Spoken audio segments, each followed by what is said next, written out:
Saludos y bienvenidos a Liderando el Camino con Jesús. Le habla el hermano José Díaz y vamos a estar aquí continuando nuestra serie en la epístola a los romanos y nos encontramos considerando el capítulo número 11 y vamos a estar en los versículos del 11 al 16 y el título del mensaje es ¿qué sucederá en el futuro con la nación de Israel? Así que quédese con nosotros, dele like a la página, compártela y deje sus comentarios. Que Dios te bendiga.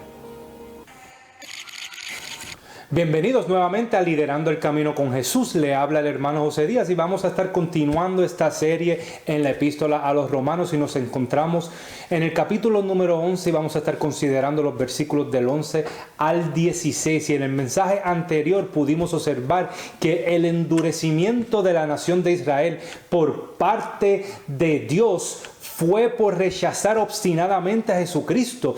Y esto no constituye un fracaso de Dios de no mantener su promesa, ya que los elegidos sí alcanzaron salvación y fueron justificados por gracia. Y los endurecidos están ciegos por su incredulidad de la verdadera justicia. Ahora, había dicho que los elegidos no tienen referencia alguna a la nación teocrática de Israel, sino hace referencia a los judíos creyentes, los judíos individuales escogidos de entre la nación de Israel. Y este remanente de entre el pueblo judío son los verdaderos judíos.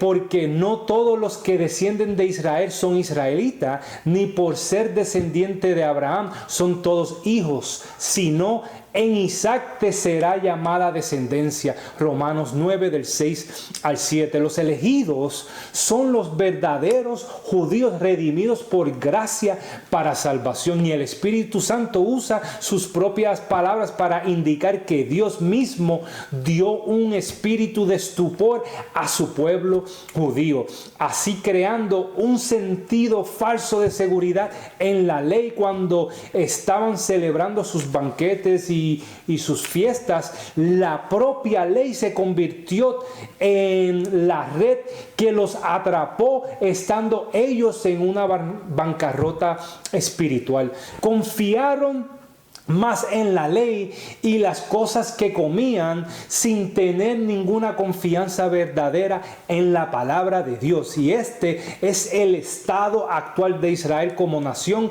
hasta el regreso del Mesías nuevamente. Son ciegos, guías de ciegos, y esta ceguera encaja perfectamente en el plan eterno de Dios.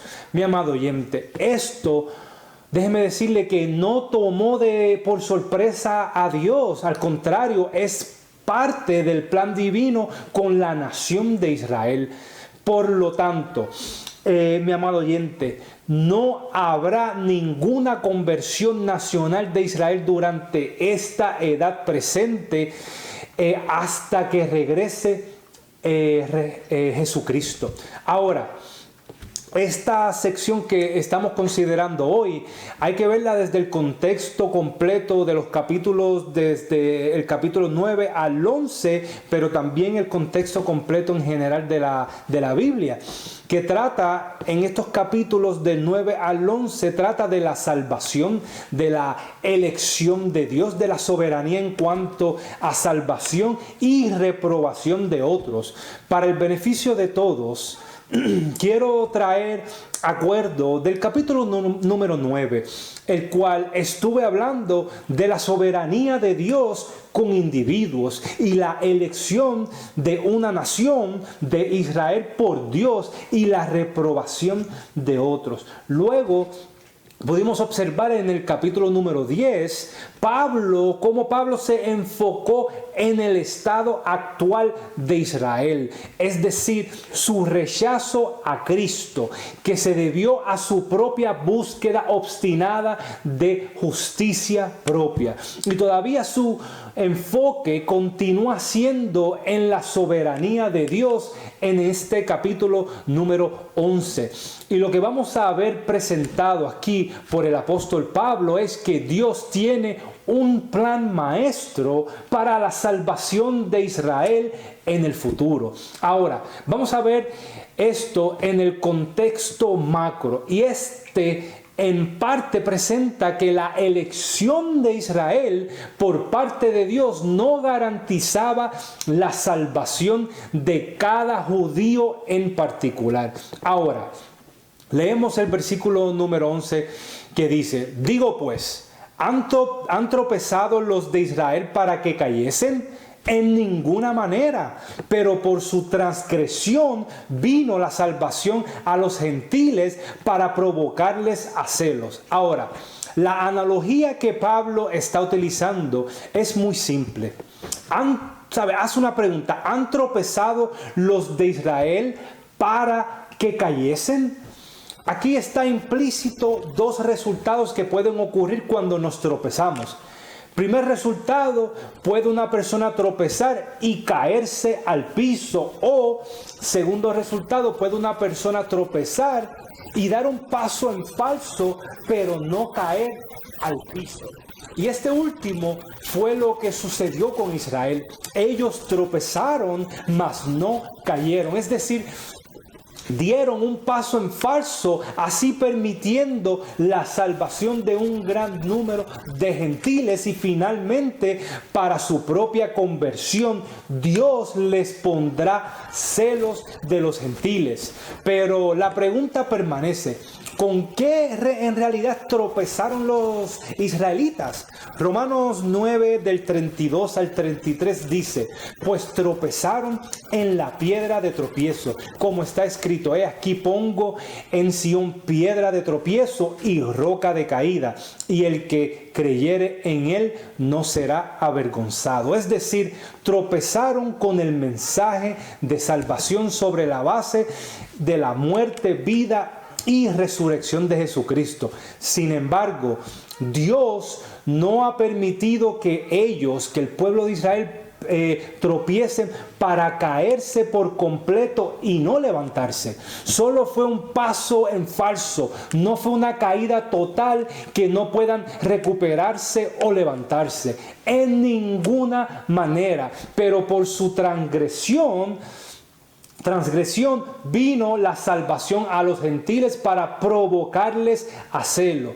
Esta respuesta a la pregunta anterior es una negación enfática, y el propósito principal fue para abrir la puerta de la salvación hacia los gentiles. Y al ver esta salvación, los judíos y las bendiciones de Dios para con los gentiles, el judío iba a entrar en celos para poder llevarlos a alcanzar una conversión genuina. Allá en el capítulo número 21 del Evangelio según Mateo, versículo 43, leemos que dice: por tanto, os digo que el reino de Dios será quitado de vosotros, de Israel, y será dado a gente que produzca los frutos de él. Es decir, la salvación de los gentiles se produjo a gran escala debido a la caída de Israel y al alcance del evangelio a los gentiles. Ahora, no era que salvar gentiles fuera una idea del último momento que sorprendió a Dios. Dios deseaba alcanzar a través de la nación de Israel a los gentiles, pero cuando Israel rechazó ese llamado, Dios se movió directamente para alcanzar a los gentiles. Hechos 13:46 dice: entonces Pablo y Bernabé, hablando con denuedo, dijeron: a vosotros a la verdad era necesario que se os hablare primero la palabra de Dios, primeramente al gentil, mas puesto que la desecháis, ellos rechazaron a Cristo y a la palabra de Dios, y no os juzgáis dignos de la vida eterna. He aquí nos volvemos a los gentiles. Es decir, los judíos no entendieron la fe, ignoraban la gracia, ignoraban que no era a través de las obras, ignoraban que era una dádiva de Dios que Dios ofreció a través de la cruz, al punto que crucificaron a Jesús. Por esto el endurecimiento, por esto la ceguera, la sordera y la obstinada manera de buscar la salvación a través de la ley trajo salvación y abrió la puerta para la salvación de muchos gentiles. Hechos 28, 23 al 28, vemos cómo Pablo fue rechazado por los gentiles cuando estuvo dando testimonio de estas verdades del Evangelio de Cristo. Y dice así: y habiéndole señalado un día, vinieron a él muchos a la posada, y a los cuales les declaraba y les testificaba el reino de Dios desde la mañana hasta la tarde, persuadiéndoles acerca de Jesús, tanto por la ley de Moisés como los profetas. Y algunos asentían a lo que se decía, pero otros no creían, y como no estuviesen de acuerdo entre sí, al retirarse les dijo Pablo estas palabras: bien habló el Espíritu Santo por medio del profeta Isaías a nuestros padres, diciendo: ve a este pueblo y diles, de oído oiréis y no entenderéis, y viendo veréis y no percibiréis, porque el corazón de este pueblo se ha engrosado, y con los oídos oyeron pesadamente, y sus ojos han cerrado, para que no vean con los ojos, y oigan con los oídos, y entiendan de corazón, y se conviertan, y yo les sane. Sabed pues que a los gentiles es enviada esta salvación de Dios, y ellos oirán. Continuemos ahora con el versículo número 12. Y si su transgresión es la riqueza del mundo y su defección la riqueza de los gentiles, cuánto más su plena restauración. Es decir, Dios está trabajando de una manera asombrosa en la historia. En otras palabras, la incredulidad de Israel produjo salvación para un gran número de gentiles, y como resultado produjo un celo en el pueblo judío que los trae finalmente para producir su propia conversión. Diciéndolo de otra manera, si su transgresión, si su pecado, si el pecado de Israel es la riqueza del mundo, y si su pecado y pérdida ha traído la riqueza de los gentiles, esto que es la salvación, cuanto más su plena restauración, es decir, cuanto más su justicia. Este es el argumento que Pablo trae. Si la nación de Israel logró tanto en una manera negativa con su transgresión, con su pecado, es difícil incluso concebir lo que sucederá de manera positiva. Es decir, cuando empiece nuevamente a tratar con Dios, a tratar con la nación de Israel, se multiplicará la gracia de Dios para con los gentiles. Hechos 15 del 14 al 18 nos dice: Simón ha contado cómo Dios visitó por primera vez a los gentiles para tomar de ellos pueblo para su nombre.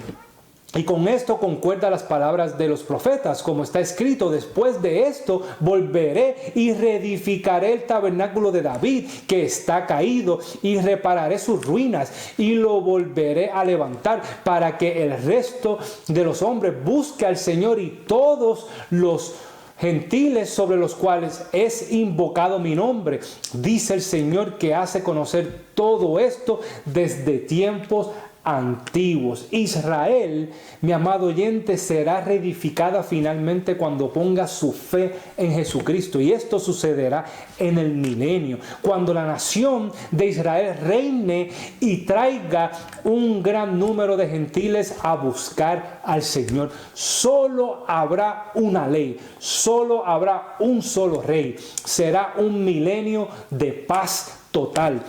Esto Lo vemos relatado por el apóstol Juan en Apocalipsis 7, cuando Jesucristo aparte a los 144,000 judíos sellados de todas las tribus de Israel durante la gran tribulación, y debido al trabajo de estos 144,000 judíos, una gran multitud, la cual nadie podía contar, de todas las naciones y tribus y pueblos y lenguas, que están delante del trono y en la presencia del Cordero, vestidos de ropas blancas y con palmas en las manos, y clamaban a gran voz diciendo: la salvación pertenece a nuestro Dios, que está sentado en el trono, y al Cordero. Y este va a ser el avivamiento, mi amado oyente, más grande en toda la historia, cuando la iglesia parta de esta tierra. En el milenio, quien reinará es Jesucristo, y a través de Israel multitudes de gentiles se convertirán a Dios. Ahora, continuemos leyendo los versículos del 13 al 14, que dicen así: porque a vosotros hablo, gentiles, por cuanto yo soy apóstol a los gentiles. Honro mi ministerio, por si en alguna manera pueda provocar a celos a los de mi sangre y hacer salvos a algunos de ellos. Pablo nuevamente está afirmando su ministerio para con los gentiles, es decir, es un privilegio para Pablo traer el evangelio por gracia a los gentiles, pero al mismo tiempo está provocando celos a sus hermanos en sangre para hacer que alcancen salvación a algunos de ellos. Por lo tanto, Pablo estaba honrando su ministerio y Dios estaba logrando su propósito con ambos pueblos. Y Pablo nuevamente trae la misma idea en el versículo 15 y leemos que dice: porque si su exclusión es la reconciliación del mundo, ¿qué será su admisión sino vida de entre los muertos? Nuevamente Pablo introduce el negativo. Si su exclusión, su endurecimiento, es decir, su rechazo, su ceguera, su sordera, su caída, tuvo tan buenos resultados con el mundo, ¿qué será su admisión sino vida de entre los muertos? Esta vida de entre los muertos no se está refiriendo a la resurrección personal, ni tampoco se refiere al nuevo nacimiento, al renacimiento, sino al renacimiento de la nación de Israel y del mundo en el reino. La nación en el mundo, cuando venga el reino, serán liberados de su estado espiritual muerto y habrá una nueva vida. Así que la frase vida de entre los muertos, Pablo a lo que se refiere cuando la utiliza es que es hacia la resurrección de la nación en la gloria del reino. Ahora, Pablo nos brinda dos ilustraciones maravillosas de lo que él está hablando en estos pasajes que estamos discutiendo y que hemos terminado de leer. Y lo que dice es que Dios no ha terminado ni ha rechazado por completo a Israel. Todavía existe una salvación futura para Israel. Continuemos leyendo el versículo 16 para ver estas dos ilustraciones que dice: si las primicias son santas, también lo es la masa restante. Y si la raíz es santa, también lo son las ramas. Y en este versículo vemos que es una cita de Números capítulo 15 versículo 21, donde dice: de las primicias de vuestra masa doréis a Jehová ofrenda por vuestras generaciones. Y esta metáfora o analogía que Pablo utiliza nos ilustra cómo las primicias o el primer fruto de la cosecha era separado y ofrecido a Dios como señal de que toda la cosecha iba a tener el mismo resultado que el primer fruto separado para ofrenda a Dios. Y lo que Pablo trata de enseñarnos en esta primera ilustración es que Dios ya había sacado unas primicias, un remanente de la nación de Israel preordenado para salvación. Ahora, el centro de mucha mala interpretación por muchos pastores, líderes y iglesias está en la siguiente palabra, que es santa. Que está en este pasaje.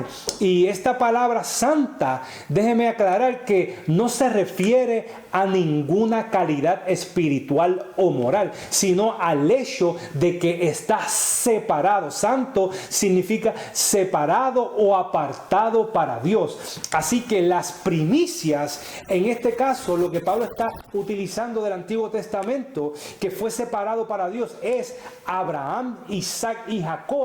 Ellos, los patriarcas, el padre de la nación de Israel, Abraham, son las primicias y son santas porque fueron apartadas para Dios. Y luego dice que también la masa restante, y este es el remanente, es santa, o sea, es separada para Dios como nación. Ahora, la segunda ilustración es un paralelo que evidentemente también se refiere al origen de la nación de Israel, es decir, a los patriarcas, a Abraham, a Isaac y a Jacob. Y si la raíz dice, y si la raíz es santa, también lo son las ramas. La metáfora o la analogía que utiliza aquí Pablo en cuanto a la raíz y las ramas es que la raíz original es Abraham, el padre de la nación de Israel, y apunta a que las ramas que saldrán en el futuro lo son santas también. Es decir, Dios escogió y apartó para sí a Abraham, a Isaac y a Jacob como la raíz santa. Y esto fue demostrado por la fidelidad y obediencia del pacto. Por lo tanto, algún día todo Israel se salvará. En otras palabras, la santidad de Israel siendo elegida y apartada para Dios al principio implica que al final este pueblo en su conjunto será santo, es decir, confiará en Cristo y permanecerá a Dios como parte salva del verdadero pueblo de Dios. Así que en resumen, Dios tiene un futuro para el Israel corporativo. Y algún día toda la masa será salva, todo Israel será salvo, y algún día el árbol, ¿verdad?, incluirá una generación entera de ramas judías. Y esto me lleva a la siguiente y última pregunta, mi amado oyente. ¿Usted conoce de Jesucristo como su Señor y Salvador? ¿Usted ha puesto su fe exclusivamente en la obra completada de Cristo en la cruz del Calvario, cuando Él murió por nuestros pecados, en una muerte sustitutoria que te sustituye a ti? Él toma nuestro lugar y ahora nosotros tenemos acceso a la vida eterna a través de Jesucristo. Podemos ir a nuestro Padre Celestial, Dios, Jehová de los ejércitos. Ahora, tenemos que analizar cuál es nuestro estatus actual. La Biblia dice en Romanos 3:23 que por cuanto todos pecaron, así que nuestro estatus es que todos somos pecadores. Y dice, y están destituidos de la gloria de Dios. Todo ser humano es pecador, no porque cometió un pecado, sino porque nace de una madre pecadora y está ahora destituido, no tiene una relación y no puede relacionarse con Dios. Romanos 5:8 también dice, pero Dios demuestra su amor para con nosotros en esto, en que cuando todavía éramos pecadores, Cristo murió por nosotros. Cristo murió por usted y por mí. porque la paga, dice Romanos 6:23, del pecado es muerte. Así lo que le va a pagar a usted su vida pecaminosa es muerte eterna. Mas la dádiva, el regalo que trae Dios, dice, es vida eterna en Cristo Jesús, Señor nuestro. Es vida eterna. Su regalo que Dios le da a usted es vida eterna. Y como es eterna, no la puede perder. Juan 17:3 dice, y esta es la vida eterna, que te conozcan a ti, el único Dios verdadero, y a Jesucristo, a quien tú has enviado. ¿Por qué? Bueno, Juan 3:16 nos dice, porque tanto amó Dios al mundo que dio a su Hijo unigénito, para que todo el que cree en Él no se pierda, sino tenga vida eterna. Y ahora que usted reconoce su estado pecaminoso, y ahora que usted reconoce que ha transgredido la ley, que ha fallado, que ha pecado y que tiene la necesidad de un Salvador, y que hay un remedio para esta enfermedad del pecado, que es Jesucristo, y a través de la sangre derramada de Jesús, usted puede obtener vida eterna. ¿Y cómo? Bueno, Romanos, el capítulo número 10, versículos del 9 al 10 y el 13 nos dice cómo. Dice que si confesares con tu boca que Jesús es el Señor y creyeres en tu corazón que Dios lo levantó de los muertos, será salvo. Así que tiene que confesar y creer. Tiene que hacer ambas cosas. Tiene que hacer ambas cosas. No puede ser confesar solamente y no creer en su corazón.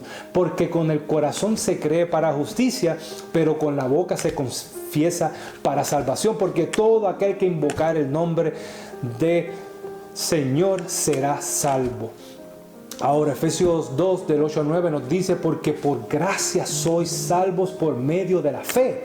O sea, somos salvos por fe solamente. Y esto no de vosotros, ni la fe es de vosotros, pues es don de Dios, no por obras para que nadie se gloríe. Usted no puede hacer nada, ninguna obra para obtener salvación. Solamente ponga su fe, que es gratuita, el regalo de la vida eterna. Es salvación, ¿verdad que sí? Pero es gratuitamente y se obtiene solamente a través de la fe en la obra completada de Jesucristo. Tito 3, del 3 al 7, del 5 al 7 nos dice, Él nos salvó, no sobre la base de obras que hayamos hecho justamente, sino de acuerdo a su misericordia, por el lavamiento de la regeneración y por la renovación en el Espíritu Santo, el cual Él derramó ricamente sobre nosotros a través de Jesucristo nuestro Salvador.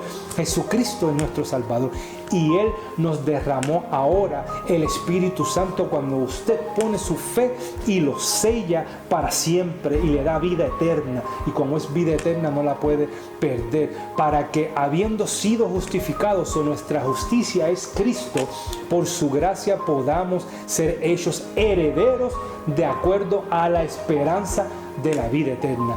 Y ahora que usted tiene aseguranza de salvación, vamos a ver qué nos dice primera de Juan 5, versículos del 11 al 13. Dice, y el testimonio es este, que Dios nos ha dado vida eterna. O sea, que nos ha dado, ya es un hecho.